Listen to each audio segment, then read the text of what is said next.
Merci. La parole est à Monsieur Gérard Charras pour 10 minutes.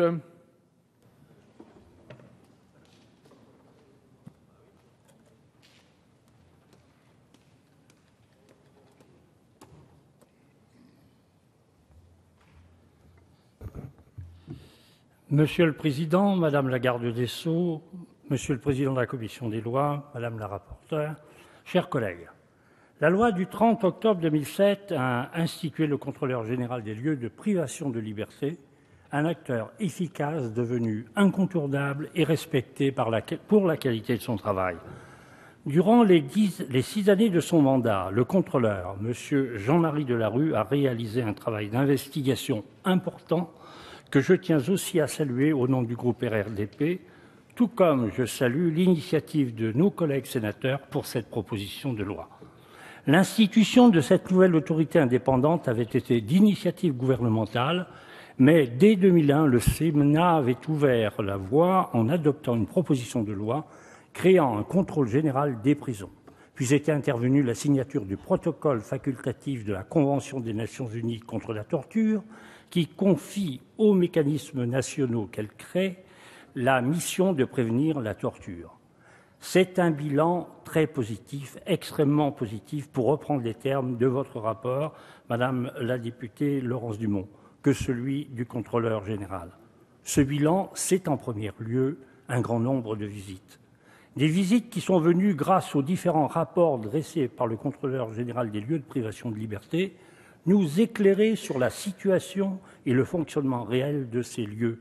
191 établissements pénitentiaires, 4095 locaux de garde à vue, 236 locaux de rétention douanière, 180 lieux de dépôt ou geôle des tribunaux, 102 centres et lieux de rétention administrative, 369 établissements de soins psychiatriques sans consentement, et enfin nos 44 centres éducatifs.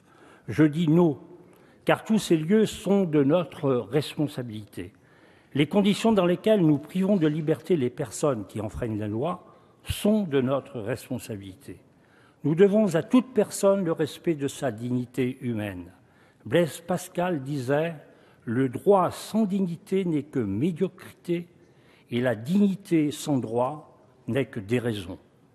On ne peut espérer que la réinsertion d'une personne, si elle n'est pas traitée pendant sa détention comme un concitoyen. Pour mémoire, je citerai Guy Canivet qui, en 2000, dans le rapport de la commission qu'il présidait alors sur l'amélioration du contrôle extérieur des établissements pénitentiaires, on ne peut réinsérer une personne privée de liberté qu'en la traitant comme un citoyen. Le contrôleur et le contrôle extérieur des prisons s'imposent donc pour s'assurer que sont respectés les droits des détenus et donner à l'administration pénitentiaire les moyens d'une telle politique. 14 ans plus tard, où en sommes-nous?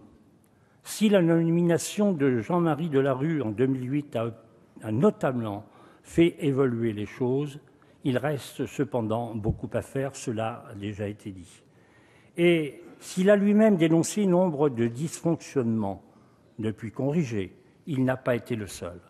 Encore récemment, en 2001, la France, pays de la Déclaration des droits de l'homme et du citoyen, a été condamnée par la Cour européenne des droits de l'homme pour traitement dégradant.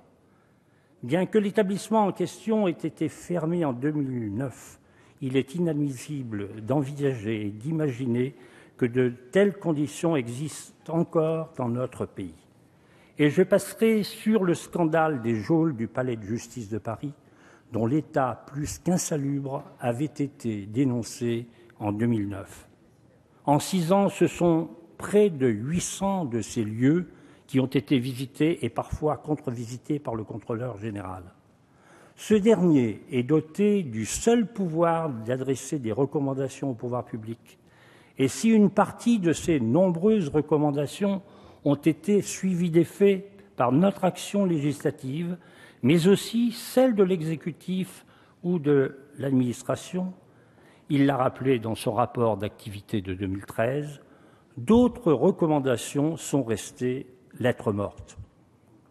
Il a de ce fait dressé une liste de 20 mesures qu'il estime urgentes à mettre en œuvre par les pouvoirs publics.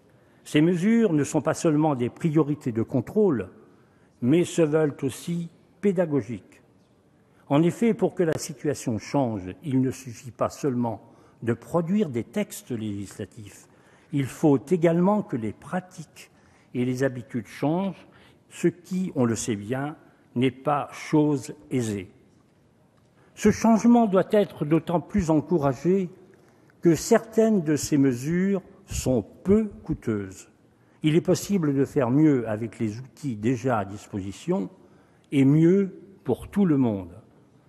Montrer un peu plus de considération pour la personne détenue, c'est une façon d'apaiser les possibles tensions au sein de l'établissement entre personnel et détenus et ainsi faciliter la future réinsertion.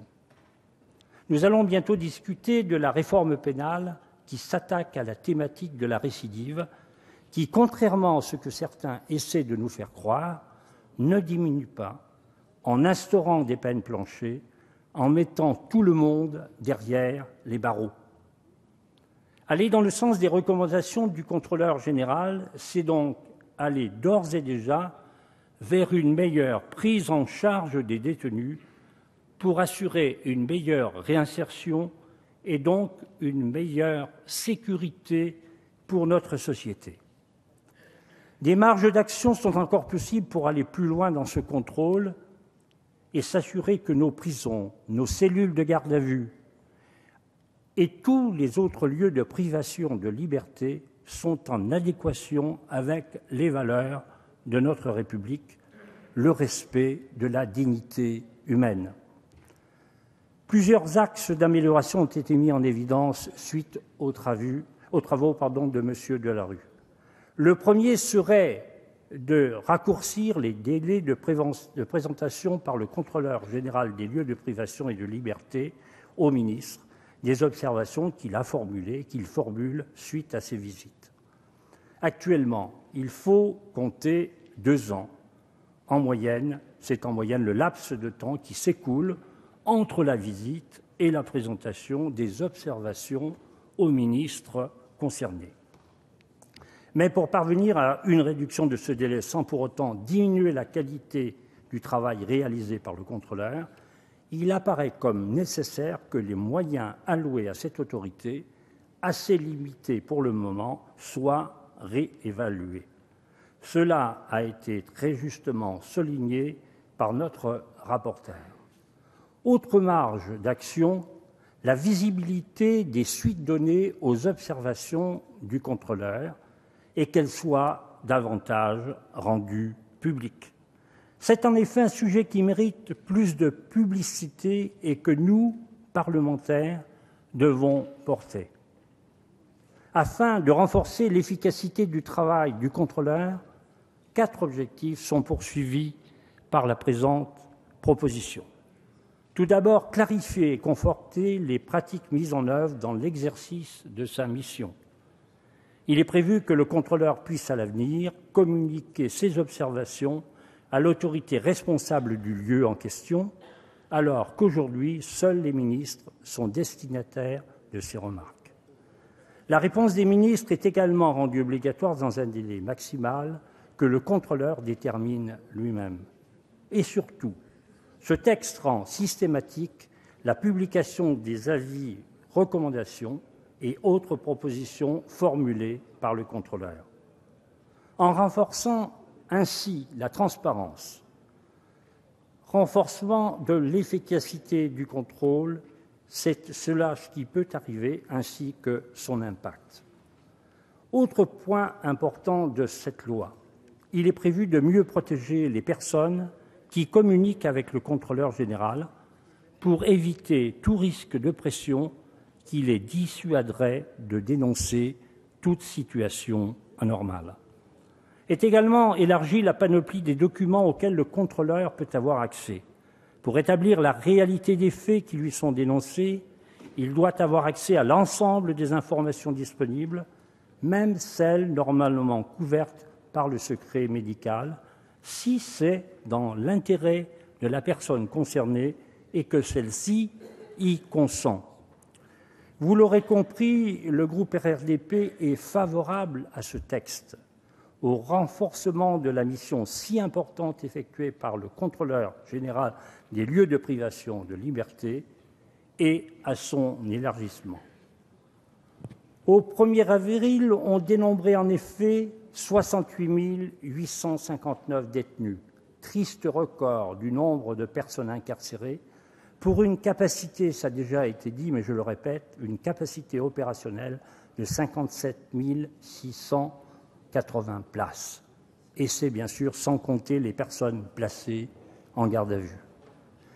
La mission portée par le contrôleur concerne donc près de 69 000 personnes au quotidien.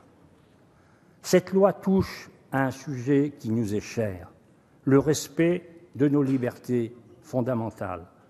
Et je suis heureux que notre Assemblée en débatte aujourd'hui de façon la plus constructive possible. Je vous remercie.